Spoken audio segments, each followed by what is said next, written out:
Welcome back, gamers, to another one of B-Dog's adventures. Today is going to be a nice and wonderful tale about the time I was working down a country road to see a country home to take me home.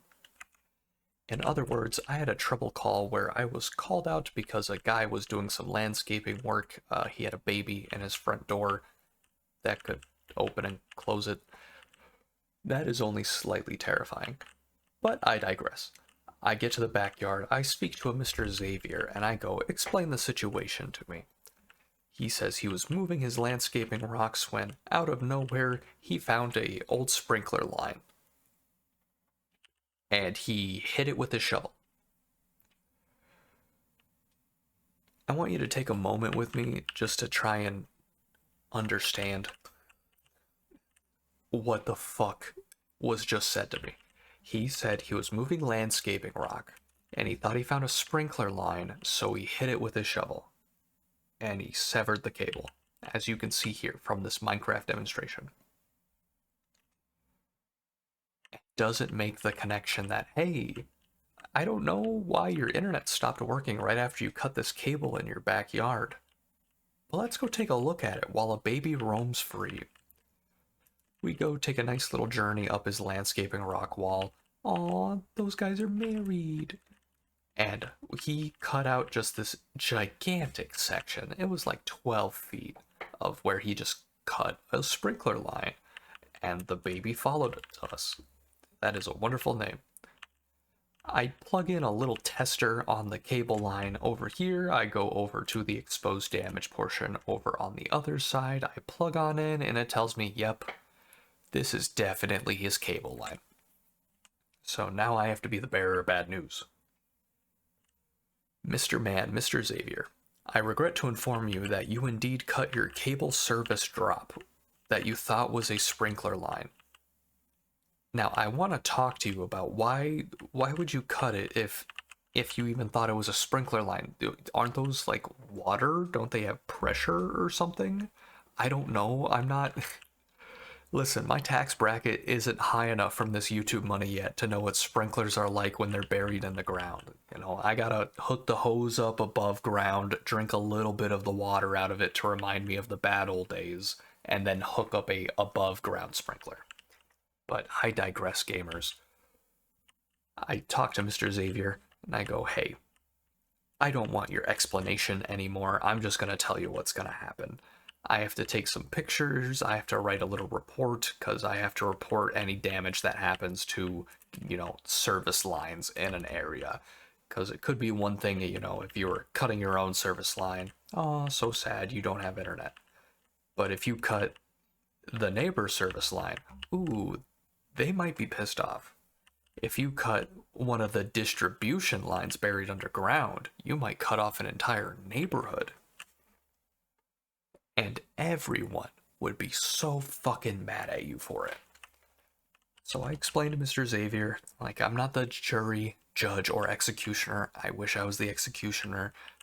But odds are you're probably going to be paying about $400 for a brand new line to get buried out here. He goes, well, is the line going to be any good? Like, I got great news for you, Xavier. It is this bright orange neon shit you see here. I know this is telling you that this is an AE2 cable, but no, this is RG6 underground coaxial cable. You'll never believe it. It has a special compound inside of it, an anti-flooding agent, so that if water gets in it, it shouldn't mess up the signal too bad. But, you know, water and very small amounts of electricity, they might mix a little bit here and there. Sorry for the jump cut, I ran out of breath and I got scared for myself. It is currently, well, I got great news for you folks. It just turned August 1st. It is currently 12 a.m. local time. Not for you though, probably. But I digress, gamers. I got this bright orange cable line. It's going to be buried underground. Water damage isn't going to happen too terribly much for it. Why are you laughing at me? Stop doing that. I know I'm a Minecrafter, but don't laugh at me. But I get this brand new bright orange. It is obnoxious.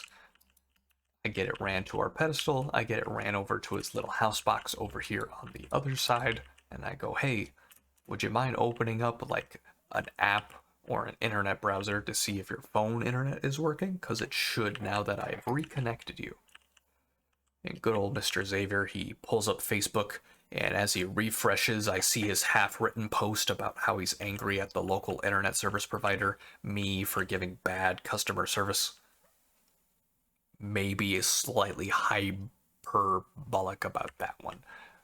But he go ahead, he refreshes his feed, and it loads just fine. Congratulations, you have internet again, Mr. Xavier. I need to go file paperwork now, so I'm just gonna leave. You might get a $400 bill in the mail, but it's not my fault. Fuck you. I go ahead, I get in my company vehicle, and I drive away. I'm driving back into my inner city town, my megaopolis, my town of less than insert random number of pedestrians and or residents here. But sure enough, I write my report. I say, hey, this guy very willingly cut a line in his backyard without having any locates done, without calling in after it got hit for anything besides, hey, my internet doesn't work anymore and I just learned that. Maybe I should call him. Versus, hey, I hit my electrical line and now my hands hurt, type deal. It just seems foolish. I guess, it's something like a bias, recency bias. I wouldn't say that. But I see this situation pop up all the time, and I know the direct consequences of it, and you guys know about it too. If you watch the previous video, it's the 811 PSA about cutting lines in your yard. Please call for locates. It's bad enough if you unalive yourself, but if you unalive your entire neighborhood, well, that's not great. Don't hit buried gas lines. But with all of that, also talking about that 811 PSA, I seen you motherfuckers in the comments. You think you're gonna call in locates just to figure out where the gas line is so you can hit it yourself? I gave you that information and confidence and you're just gonna abuse it? Well, you know what? I dare ya, I triple dog dare ya. Go ahead and write a manifesto and hit those gas lines. Maybe I shouldn't be making manifesto jokes considering recent political events in America, but I digress, gamers. This video is getting uploaded in about 5 hours. I'll see you there.